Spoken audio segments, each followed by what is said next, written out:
Welcome back. This is now part 2 of the video. This is now my second trimester. Sorry, I had to catch my breath. Basically, now it's my second trimester and I just hit 14 weeks. I'm about to celebrate having my gender reveal. I don't know the sex at all. We don't know the sex. We want to be surprised. I want to have a gender reveal. I thought it would be cute because I always see other people have gender reveal. My sister had a gender reveal. So I'm like, I'm pregnant and it's twins. I have to have a gender reveal. We have to know. Is that the entire time I just knew for a fact. I knew for a fact it was it was a boy and a girl. I mean, it was hands down. A mother knows. A mother knows what her children are. So I felt it. I felt a boy and a girl, and I was having names and, thinking about what we were gonna name them and everything. I also had a dream,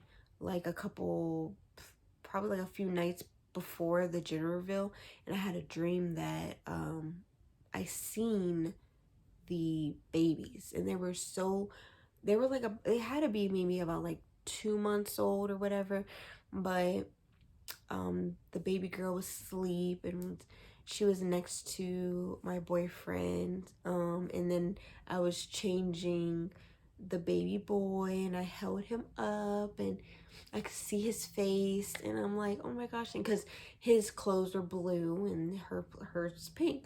So I'm like, oh my gosh. So then when I woke up, I was telling my boyfriend Dre, and I'm like, yes, it's a boy and a girl. I know, we had the gender reveal, and I wanted to include, because the thing is that we told people in August, I think mid-August was August 18th.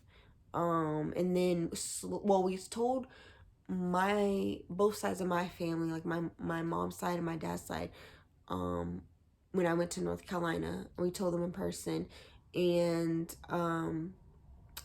then we were slowly telling friends and all that stuff. So we're trying to tell them, and then we're hitting them with a gender reveal. We're like, okay, so yes, I'm pregnant, and also the gender reveal is this date. We had our gender reveal set for September 4th. So we knew it was we already knew a lot of people couldn't attend because it was so last minute, usually with things with when people gotta come out of town or whatever, you guys tell them ahead of time because of they gotta take off work, they gotta make accommodations, they gotta do all this other stuff. A lot of people wouldn't be able to attend.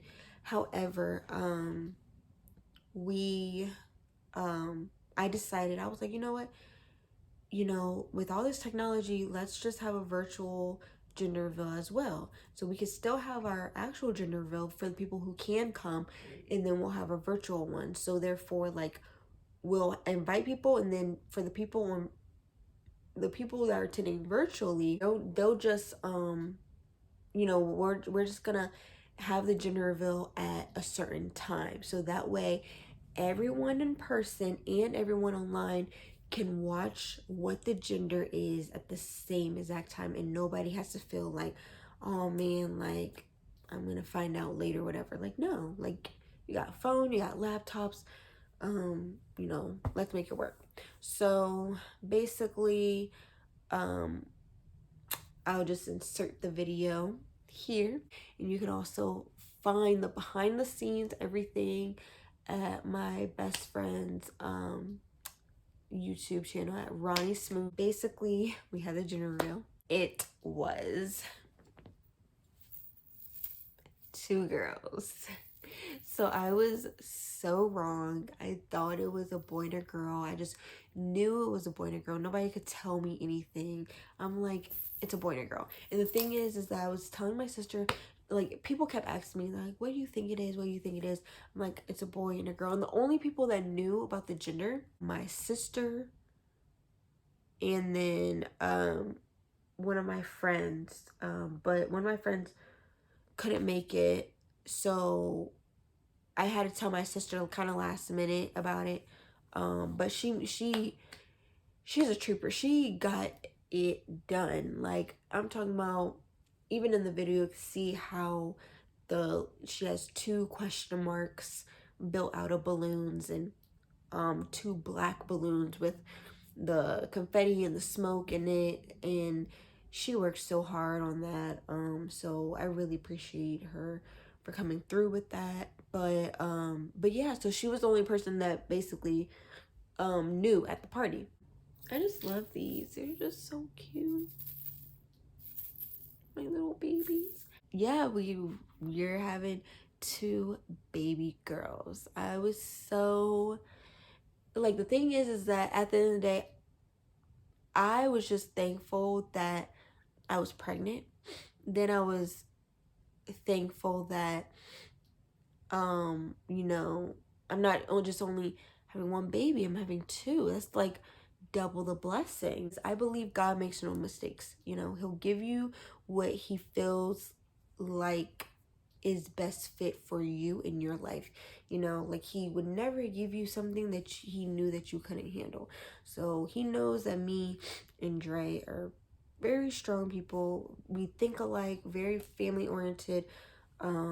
You know, like, a lot of our values and certain things, like, I appreciate with him. You know, like, I really couldn't pick a better partner to have babies with, honestly. My symptoms were basically like, I was going from being tired and all that stuff to now gaining more energy. So I was not even, in my first trimester, I was not even getting, like, barely looking cute. Barely, like, I'm talking about, it was horrible. It was so horrible, so horrible.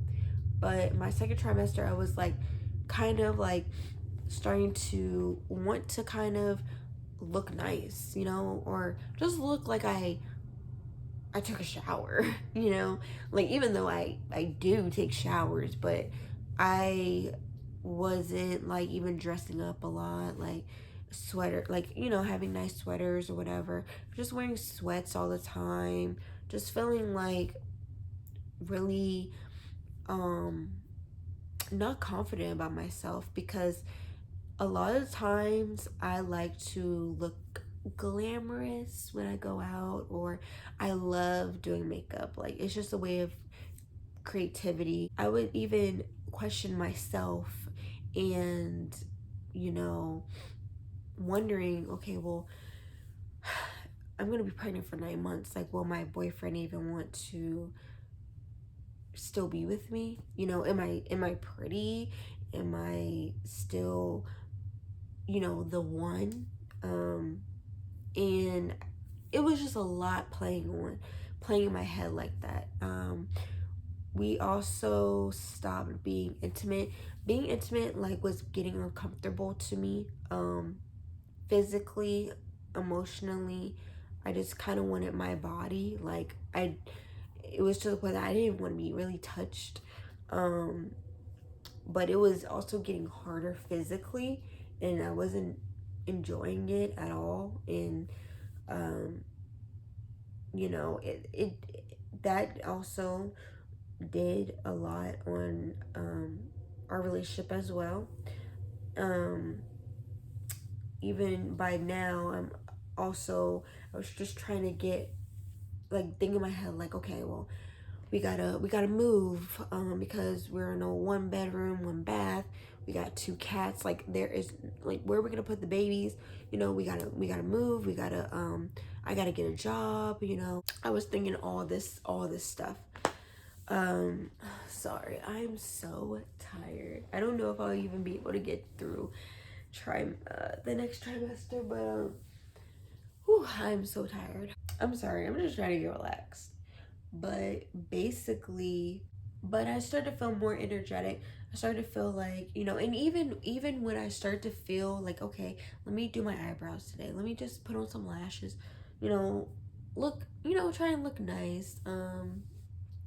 You know, I did love getting I really loved and appreciated getting compliments from my boyfriend, saying like, oh babe, like you look pretty, and all that stuff. Because you know, he, even on my worst day, he always says like I just look beautiful. Like he just thinks I'm just beautiful, gorgeous.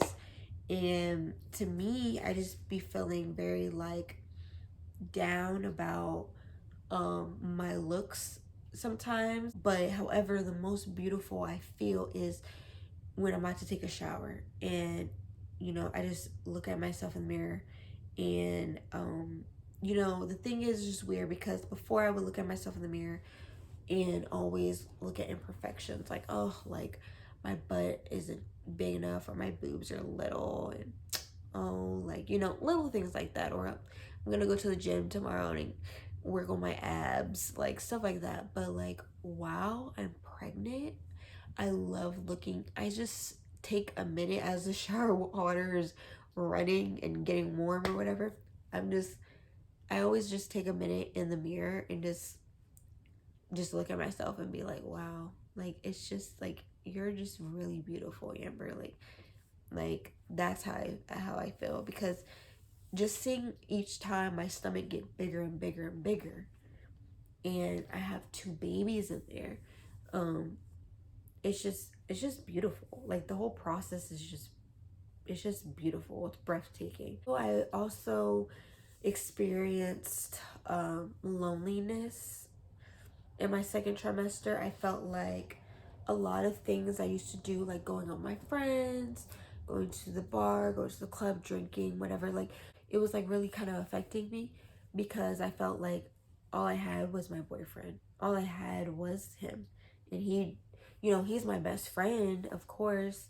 But it was like I didn't feel like I had anyone really to talk to, or, you know, like hang out with. And I felt lonely. And he's always working. He was always working. So I was home by myself all the time. And when you're home by yourself, you're pregnant, like I felt so lonely. So by the time he got home and I'm like, hey babe, you wanna watch a, you know, movie, or you wanna watch a show? You know, he'll say yes. He wouldn't deny it, but he'll fall asleep. And it did suck. So it, that also put a strain in our relationship, because I just felt like I wanted quality time with my boyfriend, like, you know. And it just sucked, because I just felt like I was just in my head. I felt like I was doing it by myself, as far as like emotionally. I would never take away his hard work. He goes out there and hustles, like he works his butt off. So I didn't really want to explain to him and talk to him about how I was feeling, because you know, I felt like I would be selfish, because like, you know, he's out here providing, and then, you know, you're talking about you want to hang out, like he's trying to help you out, you know. So that's how I was trying to tell myself. You know, me not telling him, it would spark arguments a lot. We were not seeing eye to eye.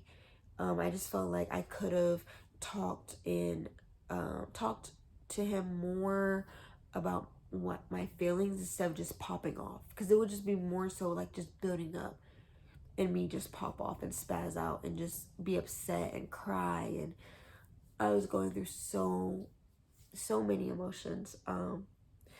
So I think I mentioned in the first trimester that what I went through a lot was emotional. Actually, I want to say the second trimester was definitely an emotional roller coaster. It was so much. The first trimester was more physical, but the second one was emotional. It became to the point that, you know, everything was good with the babies.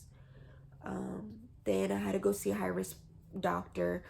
They send you to a high risk doctor at least once. They want you to at least go to them, especially like certain situations, like if you had, like, for instance, like if you're over the age of, think of, if they say it's like 30 or 35, like older women, or you're having multiples. And that's what I was having multiples. I went to the high risk doctor, and it was my boyfriend's birthday, and that day was like hard. It was his birthday. I went to the high risk doctor. I couldn't have anybody. They weren't allowing guests there because of COVID, so only just the patients can go. So I get an ultrasound done. It was like a really full blown out like anatomy ultrasound of both of the babies. And then the doctor came in and he was just basically like, there's a problem. Baby B seems like, as far as like her umbilical artery, like the blood flow, it was listed as abnormal. They also put a growth restriction on her. She was gonna be much smaller than her sister, which is normal. I mean, it's not, I wouldn't say extremely normal, but it's common. That's what I would say. It's common in twins, you always got one a little bit smaller than the other. But when he did let me know about the umbilical artery being abnormal, I'm just like, well, umbilical artery, like that's how, she's basically surviving through nutrition and all that stuff. So I was a little worried about that, and that's when I found out like they were identical. So before I had my appointment and during my first trimester, my OBGYN, and I didn't tell y'all about this. I forgot. Yeah, so I eventually did have my first appointment with OBGYN because I went to that non-profit clinic, but eventually I had to actually go see an actual doctor. Though the people for that clinic is basically just trying to help and make the transition easier, but you still have to actually go see an actual doctor.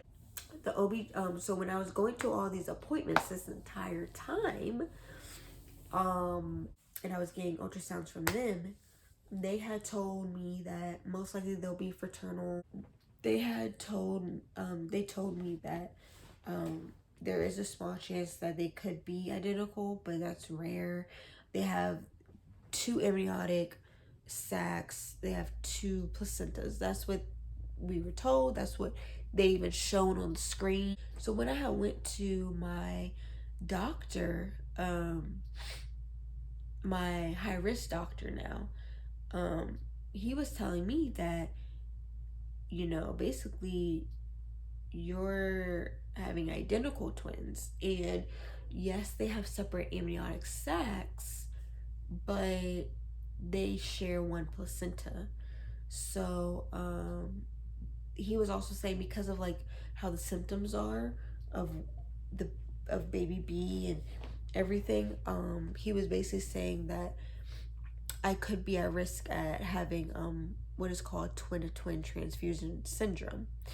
And he was even talking to me about that, and it was just a lot, because the thing is that, Dre never missed appointment ever, and this appointment was very important, but he wasn't even allowed to be there, and it was his birthday. He was waiting downstairs. He was thinking like everything's gonna be fine and everything, and I had to break all this news to him about what the doctor is saying. Yeah, the doctor is just basically saying like he's gonna have to send the ultrasound pictures to Texas because, in the state where we reside in Georgia, they don't do the procedure. There's a particular procedure if you have twin-to-twin transfusion syndrome. There's a procedure that can be done, but that doesn't mean it can fix everything, but it can be done and possibly fix things. And it's like a laser procedure, and he tried to explain like, you guys could probably look it up, but so baby A came back, all her stuff was like normal, and baby B, her stuff was coming back abnormal. So but not everything, just a couple things on there. So I go downstairs after like the whole appointment. I have to go downstairs and meet up with my boyfriend, and he's excited, and it's his birthday, and he's just like, so how does the appointment go, and blah blah. I was just so quiet. He knew something was going on, and I just tried to hold it together, and I was trying to tell him what was going on, and I just broke down, and he was there. I'm trying to finish this story, but I need to be relaxed, okay? He was just trying to give, like, my boyfriend, he was just trying to give me, advice and pep talk, and he was so supportive, so uplifting, and he just reminded me about God. And once my focus was on God, nothing else mattered.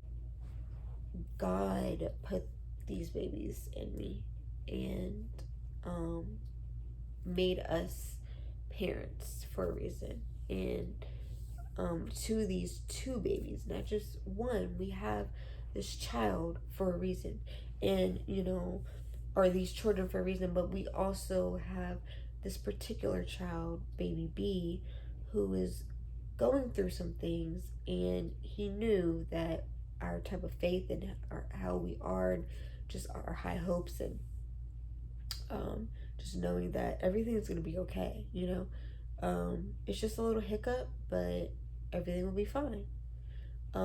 So by the time we were talking about that, I felt so much better, because I'm like, you know what, like, um, I'm just gonna pray. And I talked to my dad, and he gave me lots of good advice, just like uplifting, reminding me about faith, reminding me, like, not all things you see or hear or whatever is correct as far as like what the doctors say. But anyway, so by the time we went to our next appointment, and he had to, the doctor confirmed that they did send the ultrasound to Texas, but Texas ruled out like I wasn't a candidate, which is good.